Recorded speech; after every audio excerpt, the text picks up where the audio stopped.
todos mal orientados. El extremismo profano que niega la gracia. La semana pasada hablamos del perfeccionismo, hoy del extremismo. Es un verdadero asesino de la gracia. Muy bien, busque por favor Tito capítulo 2, versículo 14. La Biblia dice aquí que Jesús, quien se dio a sí mismo por nosotros para redimirnos de toda iniquidad y purificar para sí un pueblo propio, celoso de buenas obras. Celoso de buenas obras. Ahora quiero que mire el capítulo 3, los versículos del 8 al 10. Palabra fiel es esta, y en estas cosas quiero que insistas con firmeza, para que los que creen en Dios procuren ocuparse en buenas obras. Estas cosas son buenas y útiles a los hombres, pero evitan las cuestiones necias y genealogías y contenciones y discusiones acerca de la ley, porque son vanas y sin provecho. Al hombre que cause divisiones después de una y otra amonestación, deséchalo. Y el versículo 15, todos los que están conmigo te saludan.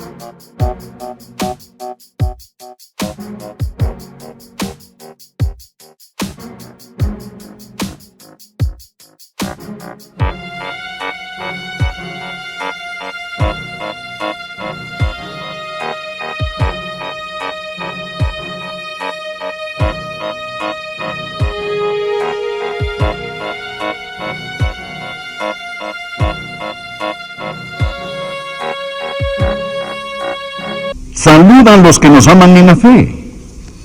La gracia sea con todos vosotros. Amén. Tres cosas acabamos de leer hoy. Primeramente, que afirma la gracia. Deseo que usted vea qué afirma la gracia.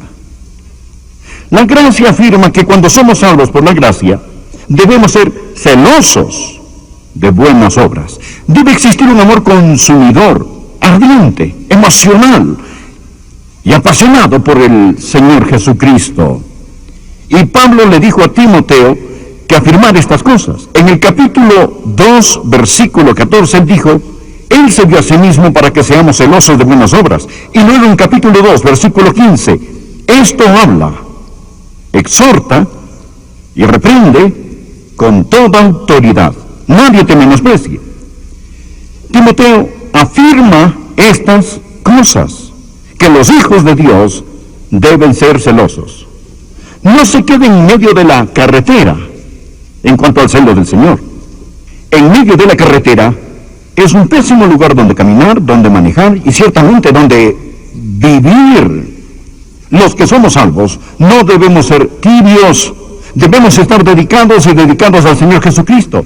Debemos ser celosos de la palabra de Dios y de la verdad. Usted dirá, a veces esto divide a la gente. Es mejor estar dividido por la verdad que unidos por el error. Amén. Debemos ser celosos. Jesús no trató de llevarse bien con todos en cuanto a todo. Él dijo en Mateo 10, versículo 34, no penséis que he venido para traer paz a la tierra. No he venido para traer paz sino espada. La verdad divide. Martín Lutero era muy celoso de la palabra de Dios. Martín Lutero dijo, no quiero saber nada de paz y de concordia cuando la palabra de Dios se pierde por medio de estas. Y cuando lo llevaron a aquel tribunal le dijeron, Martín, retráctate de lo que has dicho y de lo que crees. Él respondió, Dios me ayude, aquí resisto, yo no puedo hacerlo. Verá, no puede comportarse moderadamente si una casa está en llamas y los ocupantes están pereciendo adentro. no da una discreta o silenciosa alarma. Si su esposa está siendo atacada por algún hombre que quiere hacerle daño, no es moderado en su defensa. Amigo, no debe ser simplemente tibio acerca de su amor por el Señor Jesucristo. Debemos amarlo con un amor apasionado. Si mi esposa me preguntara cómo es mi amor por ella y yo contestara te amo moderadamente, estaría en problemas. Amigos, estamos en problemas si amamos al Señor Jesús en forma tibia. Entonces, el primer punto, no tengo tiempo para demorarme en esto y verá por qué.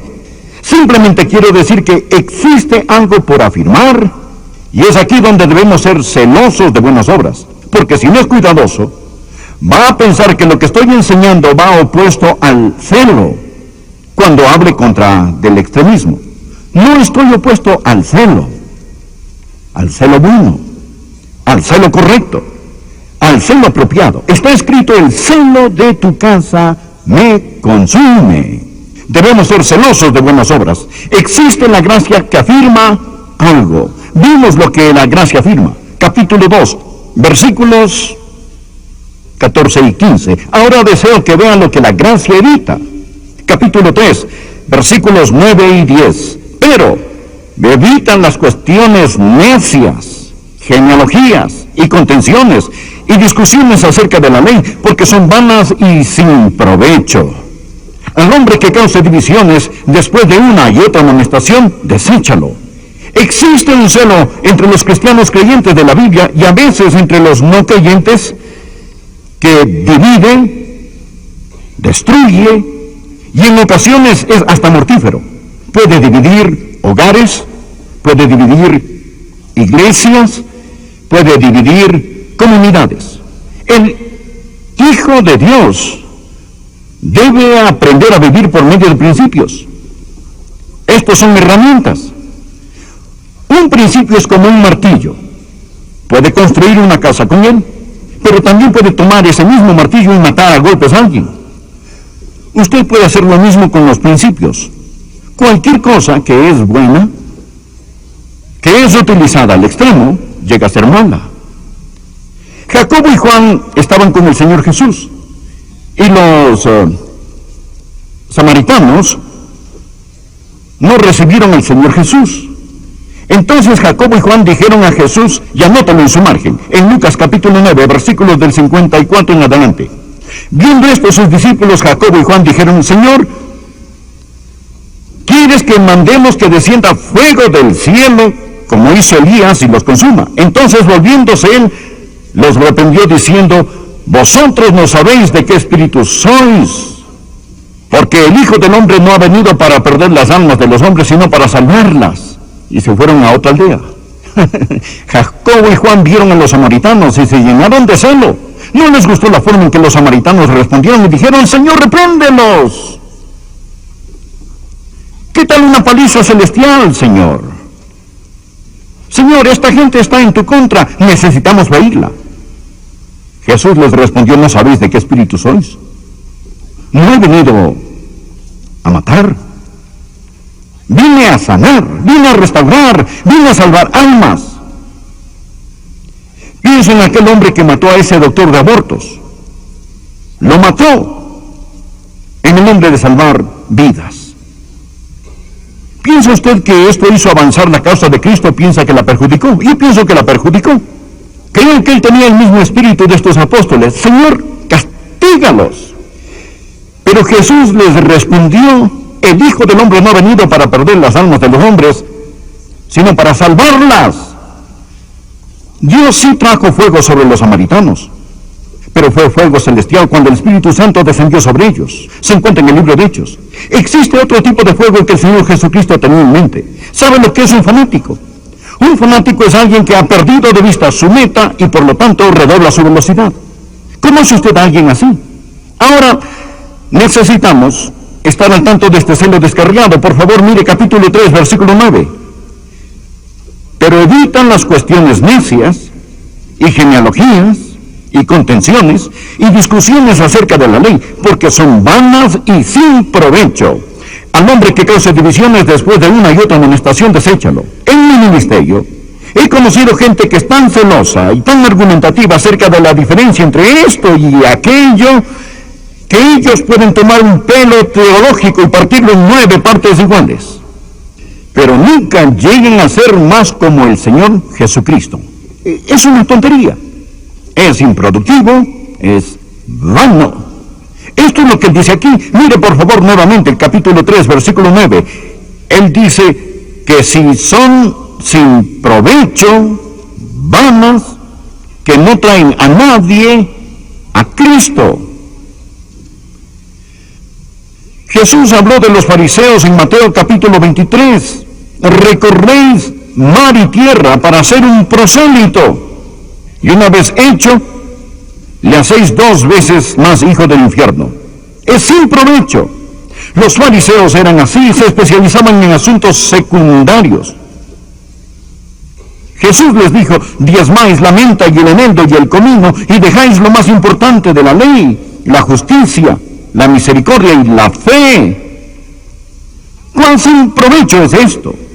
Jesús a su vez les dijo: coláis el mosquito y tragáis el camello. El extremista es uno que cuela un mosquito, es una persona con un celo mal orientado, es un fariseo, quien cuela y cuela los mosquitos. Pero no solo nuestro Señor dice que es sin provecho o vano, Él dice que divide. Por favor, mire el versículo 10. Al hombre que cause divisiones, después de una y otra amonestación, deséchalo. ¿Sabe usted lo que la palabra hereje significa? Significa dividir. Significa dividir. El extremista en la iglesia causa divisiones, ocasiona discusiones, juzgan a los demás, critican a los demás. Y si usted reprende a uno de ellos, él pensará que usted es un profano o un mundano. Pero Pablo dice: no le permitas que destruya la iglesia. Ahora, permítame darle algunos ejemplos de cómo el pueblo de Dios cae bajo la esclavitud en cuanto a estas cosas. Por ejemplo, este asunto de tener su tiempo devocional. Debemos tener nuestro tiempo devocional, pero ¿sabe que la idea de un devocional puede ser una carga en un lugar de bendición? He visto personas bajo tal presión con respecto a tener su devocional a determinado tiempo. Tienen que levantarse en la mañana para hacerlo. No estoy en contra de su devocional, creo que debe tener su tiempo devocional. Pero sabe, hay ocasiones en que necesita más dormir que tener su tiempo devocional. ¿Sabe esto? A veces necesita una siesta. A veces lo más espiritual que puede hacer es tomarse una siesta. No hay nada malo en dormir. Un gran cristiano dijo: tengo al extremo. Este ha llegado a ser una distorsión y le garantizo que lo que está criando son rebeldes porque fracasarán. No saben nada sobre criar a hijos por medio de la gracia. ¿Y qué de la planificación familiar? Caray, sé que existen personas que nos dicen que debemos tener niños, y debemos tener niños. La herencia de Jehová son los hijos. Dios le dijo a Noé: llenad la tierra, pero Dios no le dijo que lo hiciera solo. Quiero decir que Dios nos permite planear el tamaño de nuestras familias. Debemos tener los niños que biológicamente podemos. Pero hay unos que ponen a la gente bajo tal carga al enseñar estas cosas. Ellos toman un principio y lo presionan hasta la distorsión. Este asunto de la música en la iglesia, por ejemplo, iglesia y música, debería ser un pastor y oír lo que la gente piensa sobre la música en la iglesia. No importa lo que hagamos, recibimos algunas cartas. Si cantamos la música cristiana tradicional del sur, habrá gente que nunca viene a la iglesia, que vendrá especialmente a escucharla. Vienen a escuchar la música tradicional del sur y pasan un rato agradable. Pero le garantizo que habrán personas que dirán: pienso que esa música es inadecuada para el consumo humano. Y si el coro canta algunos gloriosos y hermosos himnos, alguien dirá: oh, estoy cansado de esa música aristocrática. ¿Por qué no bajan ustedes aquí donde la gente vive y ama al Señor Jesús? Por ello, yo he aprendido que nunca van a poder complacer a todos, no importa quién sea usted. Por ejemplo, en el culto, Si hacemos algo maravilloso y alguien hace palmas con sus manos, habrá alguien que dirá que no es tan maravilloso. La Biblia dice, pueblos todos, batid las manos. Otro dirá, miren, estamos ya como Hollywood. Todo esto es puro entretenimiento. Aplaudiendo en la casa de Dios. ¿Quién ha visto tal cosa? A veces, si usted levanta sus manos y dice, gracias, Señor, alguien dirá, oh, se le está pasando la mano al levantar la mano. Es la gracia. Otro asunto es el del servicio al Señor. Debe servir al Señor. Pero ¿sabía usted que puede llegar a agotarse al extremo a sí mismo sirviendo al Señor? Recuerde, hay suficiente tiempo para hacer con gracia todo lo que Dios quiere que haga. Jesús dijo a sus discípulos, venid aparte y descansad un poco. Hay personas que creen en la abnegación y yo creo en la abnegación. Pero el ser un cristiano no significa que no puede pasar un buen rato. Hay gente que se resiente que alguien pase un buen tiempo. Pero Jesús no era un santurrón aguafiestas. Jesús fue a bodas, a banquetes, a fiestas. Los niños pequeñitos lo amaban. La Biblia dice que Dios nos da todas las cosas en abundancia para que las disfrutemos. ¿Qué afirma la gracia? Que debemos ser celosos de buenas obras. ¿Qué evita la gracia? El extremismo. Mírelo nuevamente. Pero evitan las cuestiones necias y genealogías y contenciones y discusiones acerca de la ley, porque son vanas y sin provecho. ¿Qué alcanza la gracia? Ve el versículo 15. Todos los que están conmigo te saludan. Saludan los que nos aman en la fe. La gracia sea con todos vosotros. Esto es lo que quiero. Esto es lo que yo quiero. Nunca vamos a llegar a ser todos iguales hasta que lleguemos al cielo. Y ahí incluso tendremos nuestra individualidad, pero tendremos un mismo sentir. Sea una congregación de gracia. Amigo, lo más admirable en el mundo es la gracia de Dios. La gracia de Dios. Somos salvos por la gracia. Debemos amarnos unos a otros, motivarnos. No estoy hablando de abandonar las convicciones. No debemos hacerlo por nada en este mundo. No estoy hablando de diluir la verdad.